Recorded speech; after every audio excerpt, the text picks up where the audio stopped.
네, 정개특위는 오늘 오후에 전체 회의를 열어서 전원위원회에 올릴 선거제 개편안을 결의안 형식으로 채택할 예정입니다. 앞서 정개특위 소위는 선거제 개편안을 세 가지로 압축했지만 이후에 의원수 증원에 대한 비판 여론이 불거지면서 여야 각 당의 수정안을 의결할 전망입니다. 이로써 전원위 개최 불씨는 살렸습니다마는 구체적인 최종안으로 도출되기까지는 상당한 난항이 예상됩니다. 오늘 노동일 파이낸셜 뉴스 주필 박상병 시사평론가 두 분 모시고 선거제 비롯한 정치 현안 집중 토론해 봅니다. 안녕하십니까? 네, 반갑습니다.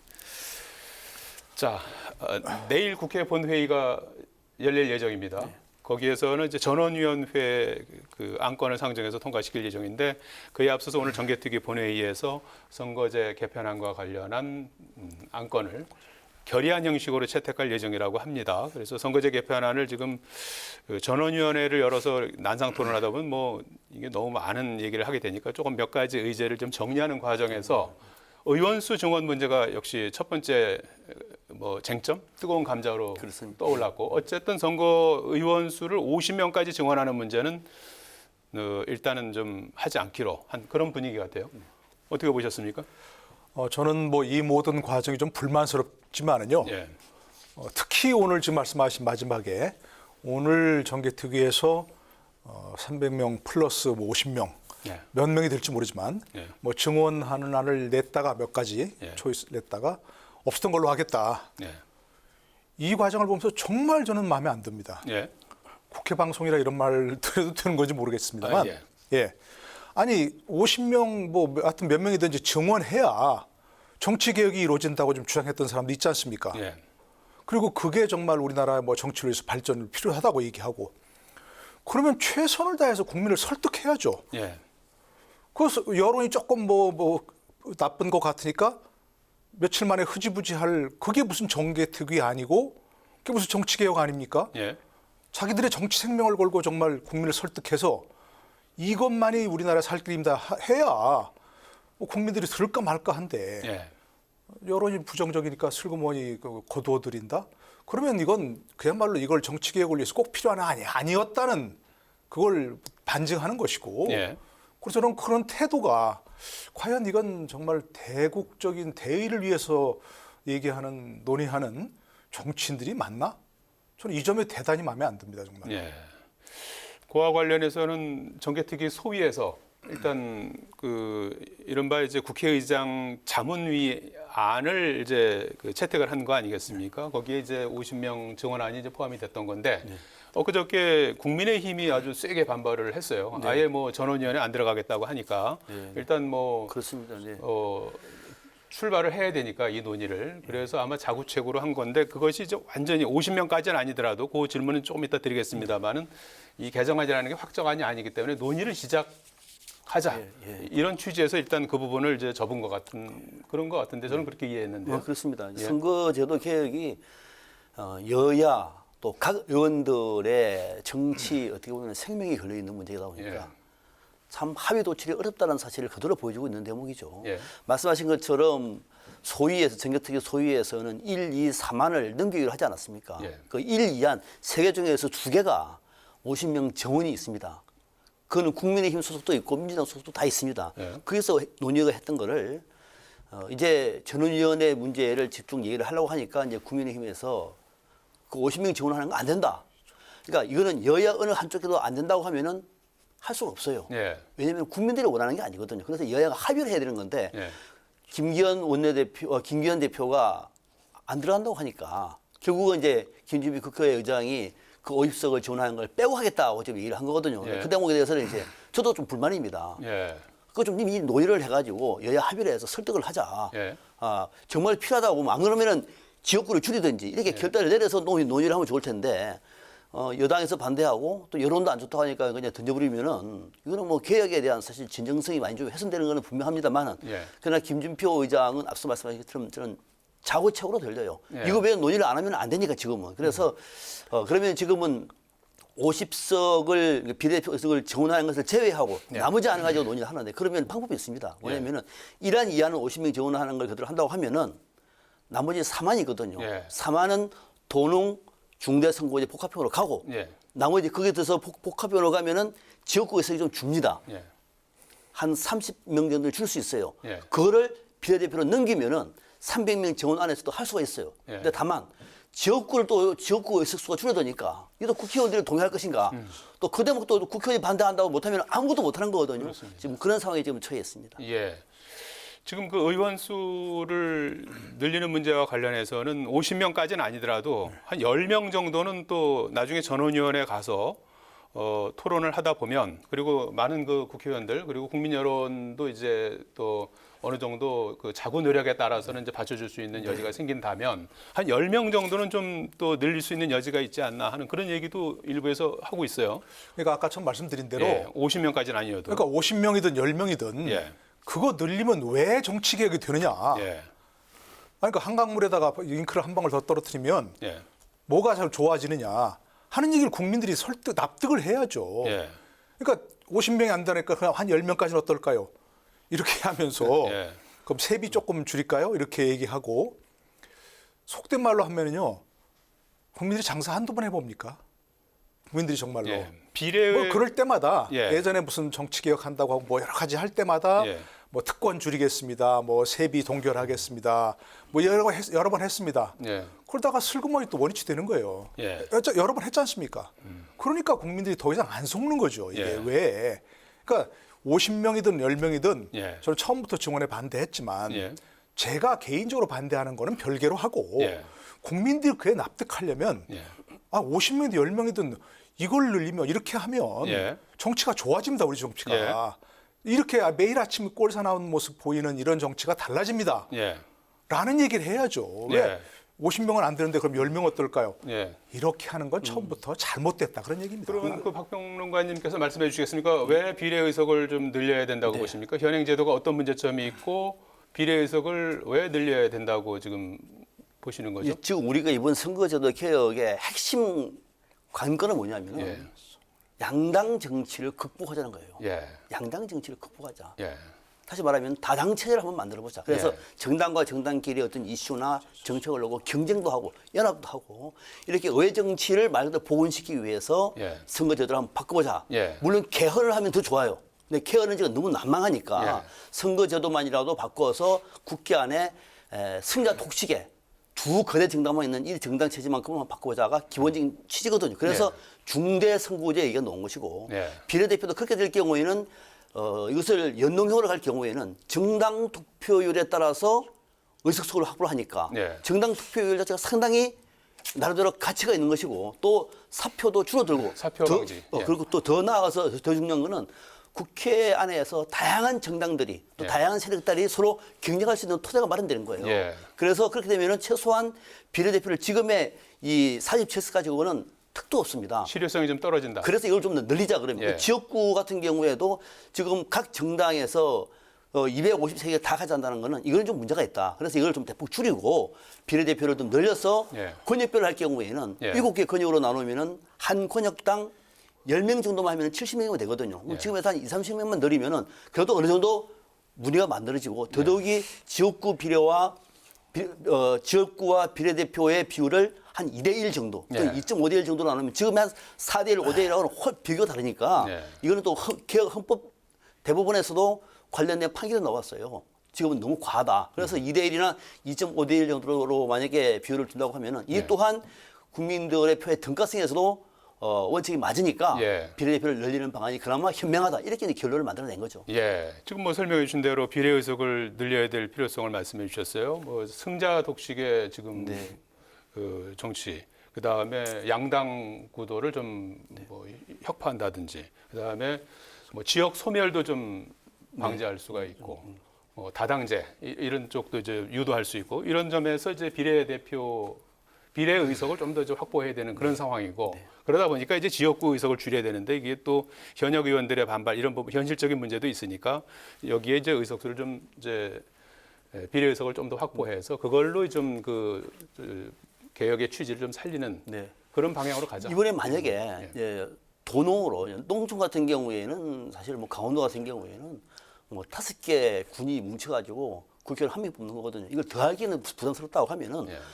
대도시 중심으로 해가지고 그런 3 내지 4명, 그러니까 30명 정도의 예. 중대 선거구를 만든다고 하면은 예. 자동적으로 국회의원 의석수가 지역구가 줄어들어요. 예. 통폐합하니까 거기서 줄어든 것만 가지고도 사실 정원을 하지 않고 비례대표 의석을 더 늘려서 전체적으로 균형을 맞출 수도 있는 거거든요. 예. 그러니까 이거는 의지의 문제지. 예. 만약에 지역구 의원들이 우리 동네가 줄어드는 건 절대로 안 돼. 그러면 선거제도 개혁이 안 되는 겁니다. 그래서 예. 그건 논의를 이번에 한번 전원위원회를 통해서 한번 공론화 시켜보자라고 예. 하는 것이 기본 취지가 되는 거죠. 지금 거론되는 그 세 가지 안이 있지 않습니까? 뭐 최종적으로 오늘 정개특위에서 어떻게 세 가지 안으로 정리할지는 조금 더 봐야 되겠습니다만은 국민의힘 같은 경우에는 3번 안 도농 복합 중대 선거구제에다 병립형 비례대표제를 선호하는 입장으로 좀 정리가 된 것 같아요. 그거 하나만 올릴지 두 개를 올릴지는 좀 봐야 되겠고요. 민주당 같은 경우에는 소선거구제 2번 안과 3번 안으로 이제 좀 정리가 되는 것 같아요. 2번 안은 이제 소선거구제의 권역별 준연동형 비례대표제. 3번 안은 뭐 조금 전에 말씀하신 것처럼 뭐 국민의힘에서도 이제 좀 논의해볼 만하다고 그러는 거죠. 어떻게 보면 교집합이 조금 있어요. 지금 여야 간의 교집합도 3번 안으로 조금 이제 있는 도농복합 중대선거구제, 권역별 병립형 비례대표제 이렇게 돼 있어요. 이 세 가지 안을 놓고 볼 때 어떤 게 추가적으로 좀 쟁점이 될 것 같습니까? 그러니까 뭐 오늘 전원에서 논의를 하겠지만 예, 저는 여러 차례 얘기한 것처럼 그런 어떤 제도를 도입하더라도 예, 현재 정치 구조, 정당 구조가 바뀌지 않는 이상 예, 소용없다. 너무 단정인지 모르겠습니다만 우리가 정치 구조 여러 번 했지 않습니까? 정치 개혁이라고 해서 여러 번 했는데 그리고 첫 번째 저는 다당제가 돼야 정치가 좋아진다. 이거에 동의 못합니다. 왜냐하면 이미 우리는 다당제를 경험했습니다. 네. 88년 선거 때 한번 사당 정립이 있었죠. 일로 삼김이라고 하는 사람들이. 그다음에 또 국민의당 돌풍이 한번 있었지 않습니까? 38석이라고 하는 만만치 않은 그런 속을 가졌는데 다 사그러졌지 않습니까? 그게 무슨 제도 탓입니까? 네. 그렇게 생각지 않고요. 저는 예를 들어서 정당 개혁을 한다고 정치 개혁을 한다고 할 때 국민들에게 설득력이 있으면 뭘 해야 되냐? 예, 여러 차이인 거죠. 정당 구조부터 개혁을 합니다. 예, 매일 아침 저 뭐 상대 헐뜯는 얘기만 하는 그런 거 없애야 되고 자기들 자기들끼리 회의하는 걸 왜 중계를 합니까? 자기들 다 보이면서 자기들끼리 하라는 얘기입니다. 예. 뭐 공개하지 말고 그리고 알겠습니다. 전 밖에 있는 어마어마한 저 건물들을 가지고 있는 사람들 다 없애고 예. 국가 헌납하고 원내로 들어와라는 얘기입니다. 예. 원내 정당 얘기 많이 했잖아요. 예. 그런데 그거 실천 안 됩니다. 그리고 또 한 가지 이번만 듣고 보면 하려면 아까 얘기한 대로 기득권을 대폭 내려놓고 예. 지역구 기득권이건 무슨 뭐 예를 들어서 세비건 보좌관이건 예. 우리가 기득권 이만큼 내려놓고 국민들 예. 앞에 호소합니다. 이래야 되는데 예. 전혀 그런 게 없지 않습니까? 예, 예. 자칫 지역구에서 한 석이라도 줄어들까 봐 벌벌 떠는 이런 모습 가지고 국민들한테 어떻게 개혁을 설득합니까? 예. 그러니까 별로 좀 소용이 없을 건데 예. 최소한도 그래도 뭐라도 해보겠다 그러면 예. 예를 들자면 지역구를 대폭 줄여야죠. 그래야 비례성 강화라고 하는 그 취지를 살리려면 예. 지역구를 대폭 줄이고 그러다음에 비례대표를 할 때 지금처럼 폐쇄형 정당 명부 뭐 1, 2, 3번까지 자기들 다 정하고 국민들이 거기서 뭐 찬성 반대만 하라. 예를 들어서 정당에만 투표하는 개방형으로 그래서 그렇죠. 해야 되겠죠. 네, 예. 40명 해놓고 국민들이 거기서 뽑을 수 있도록 정당 옆에 예. 이름까지 보여주고 보여주고 그렇게 하는 거죠. 예. 국민들이 선택할 수 있도록 예, 그 정도만 해도 저는 나을 거라 그런 생각합니다. 논의들을 이제 내일 전원위원회 구성 안건이 통과되면 27일부터 네. 전원위원회에서 논의를 하게 되는 거죠. 그 네, 너 모든 교수님께서 방금 말씀하신 대안도 하나의 방향이 될 수가 있는 예, 거거든요. 저는 예. 개방형도 저는 굉장히 좋다고 봅니다. 예. 지금 같은 경우는 여야 원내대표가 장초에 논의를 하려고 그랬는데 예. 어렵게 합의를 한다고 하더라도 각 정당이 가져가서 의총에 추인을 받으려고 그러면 의총에서 반대합니다. 예. 그러면 선거제도 개혁이 안 돼요. 그러면 이전에 선거제도로 그냥 선거를 치렀으니까 이번에는 한번 그 방법을 바꿔가지고 예. 전원위원회에서 방금 그런 내용을 포함해서 논의를 하고 난 다음에 그래서 의원이 모아지면 그 교집합을 의견을 가지고 찾아야겠죠. 예. 여야가 당에서 의총을 통해 가지고 결론을 내버리면은 제도가 바뀌는 거거든요. 그렇습니다. 순서를 바꾸는 것이기 때문에 다소 여러 가지 방안은 열려 있는 그런 상황이 있습니다. 알겠습니다. 전원위원회는 뭐 1인당 5분씩 누구나 300명 전원이다 이렇게 할수 말할 있습니다. 기회가 네, 있다고 해요. 그러니까 그것도 꽤 많은 시간이 이제 소요가 되는데 그 과정을 아마 생방송을 통해서 생중계를 통해서 국민 여러분도 지켜보시게 될 것 같습니다. 다음 주제 좀 다뤄보도록 하겠습니다. 이재명 대표 오늘 검찰이 1년 반 만에 기소를 했습니다. 대장동 위례 개발 특혜 의혹 사건 그리고 성남 FC 불법 후원금 의혹과 관련해서 재판에 넘겨진 건데 민주당이 긴급 최고위원회를 열어서 이 건을 이제 당무위원회 부의를 했고 5시에 당무위원회를 연다고 해요. 아마 당원 80조 이 부분을 이제 검토하게 되겠죠. 그러니까 지난번 저 이재명 대표가 선출된 그 전당대회에서 예. 이미 그 민주당 당헌 80조를 개정했지 않습니까? 예. 불구속 뭐 기소가 되면 대표직 그 당직을 수행하지 못한다. 당직자의 직무를 정지한다. 정지한다. 그러나 예외로 할 수 있다. 예. 정치 탄압이라고 인정되면. 예. 그런데 그 정치 탄압을 누가 결정하느냐? 당무위원회가. 예. 예전에 윤리심판을 했었는데 그걸 바꿨지 않습니까? 예. 이런 상황을 이미 예상한 거죠.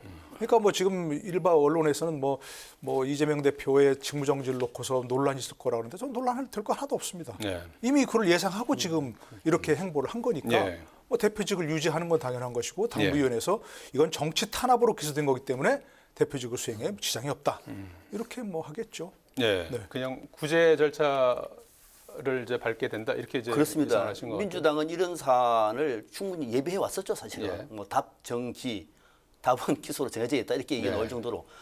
그러면은 이제 지난번에 말씀드린 것처럼 예. 이번에 보니까 이 80조 3항에 예. 지난해 8월에 개정된 내용이 방금 얘기한 그 대목입니다. 뭐냐면은 1항은 기소와 동시에 당직자의 직무가 중정지됩니다. 예. 근데 여기를 한 개 더 넣었습니다. 3항에다가 뭐냐면은 정치 탄압 등 부당한 이유가 있다고 인정되는 경우에는 당무위원회 의결을 거쳐서 탈의 정할 수 있다. 당무위원회에서 의결을 하면은 요 3항이 적용될 경우에는 대표직을 유지하는데 아무런 문제가 없는 것이죠. 네, 그 지금 달리 준비되는 적용할 수 과정을 있다. 지금 네. 절차를 밟고 있다 이렇게 보시면 되겠습니다. 예. 김기현 대표는 더 이상 당 대표직을 수행할 수 없지 않나 이런 얘기를 했어요. 그거는 앞으로 뭐 추가적으로 이제 백현동 정자동 관련한 수사도 지금 진행이 되고 있고 그다음에 쌍방울 관련해서 대북송금 관련해서도 있고 그래서 줄줄이 앞으로도 이제 여러 가지 저 수사 그리고 재판이 이제 잇따를 텐데 앞으로 전망은 어떻게 보시는지요? 우선 이 대목은 이제 지금 검찰도 한 번 더 아마 체포 영장을 발부할 가능성이 요청할 가능성이 많아 보여요. 예. 지금 이번에는 몇 가지 혐의는 빠진 거거든요. 그러면 이제 이재명 대표 같은 경우에는 재판에도 출석을 해야 되고 검찰에도 출석을 해야 되고 등등 바쁜 일정이 벌어집니다. 이럴 경우에 이제 관건은 뭐냐면은 여론이에요. 여론이 만약에 아주 안 좋을 경우에는 내년 총선과 직결되어 있기 때문에 이재명 대표도 어떤 결단을 낼 수밖에 없을 것이고 예. 그렇지 않고 뭐 1심 판결이라든지 이런 검찰의 기소 내용을 볼 때 이거는 말 그대로 정치 탄압이 명백하다. 또 1심에서도 뭐 벌금 얼마 정도 나와서 이렇게 될 경우에는 오히려 검찰이 무리한 수사를 했다고 하는 역풍이 불 수도 있습니다. 예. 그럴 경우에는 내년 총선에서도 오히려 이재명 대표 중심으로 더 뭉칠 가능성이 있기 때문에 예. 앞으로의 방향은 이재명 대표의 검찰 출석, 검찰 조사, 재판 이런 것을 통해서 특히 1심 판결 내용과 관련되어 있는 여론의 추이에 따라서 이재명 대표가 그대로 갈 것인지 아니면은 뭐 비대위 체제 같은 플랜 B로 갈 것인지에 달려 있다 이렇게 볼 수가 있습니다. 여론에 달렸다. 네. 예, 그 부분이 이제 좀 주시해야 될 대목일 것 같아요. 근데 뭐 이제 그 이번 새로 기소되는 거나 예. 또 앞으로 기소될 가능성이 있는 것들은 내년 총선까지 아마 1심도 나오기 어려울 거예요. 예. 그 복잡하고 사안들이. 그런데 문제는 이제 선거법 재판이죠.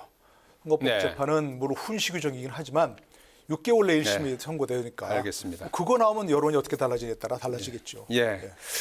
끝으로 짧게 한 30초씩만 네. 말씀해 주죠. 저 한일 정상회담 관련해서 지금 계속해서 뭐 폭풍이 이어지고 있는데 민주당은 국정조사 그리고 박진희 교육부 장관에 대해서 탄핵까지 주장이 나오고 있는 상황인데 국민의힘은 지나친 반일몰이다 이렇게 이제 비판하고 있는 상황이거든요. 이 부분은 어떻게 저는 보시는지요?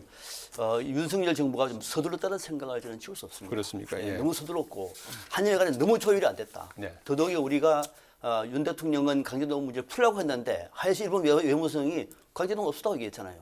말 그대로 우리 정부의 노력에도 참으로 끼얹는 거거든요. 예. 그러다 보니까 국민 여론도 정부의 이런 방안에 동의할 수 없는 여론이 더 많지 않겠는가 이렇게 봅니다. 예, 노동일 대표님. 저는 이제 뭐 꼬인 건 꼬인 거고 예. 해법으로 좀 몇 가지 제안하고 싶은데요. 예. 윤 대통령이 피해자들을 만나셔야 한다. 아. 피해자. 그리고 지금 이제 문희상안이라는 게 나오지 않습니까? 얘기가 많이 나오지 않습니까? 예. 그래서 문희상 전 의장 등을 만나셔서 이 문제를 어떻게 풀었으면 좋겠냐. 예. 좀 뭐 고언을 받으시고 뭐 정대철 전 의원도 이렇게 뭐 헌정에 되셨지만 한일 의원연맹이라고 있습니다. 우리나라에. 예. 그 한일연맹 의원들 여야 함께 초청해서 저 아시다시피 일본은 내각제이기 때문에 의원들이 국정 운영의 주체 아닙니까? 기시다 총리도 의원이고. 예. 그렇기 때문에 한일 의원연맹을 좀 사람들을 만나셔서 예. 거기서 의견을 듣고 예. 그런 쪽으로 좀 여론이나 이런 어떤 그 문제 당사자들을 만나셔서 이 문제를 풀어나가는 게 좋다 생각합니다. 그 지금 말씀하신 걸 좀 사전에 써야 되는 거 아니겠습니까? 그렇죠. 예. 맞습니다. 저도 사전에 하셨으면 참 좋았을 텐데 너무 서두르는 감은 동의하는데 예. 그렇다고 지금 여야 대치 또 여론 이렇게 하면 안 되니까 예, 지금이라도 그런 쪽으로 좀 풀어가시는 게 좋겠다는 그런 알겠습니다. 생각입니다. 예, 두 분 말씀 여기까지 듣겠습니다. 고맙습니다. 네.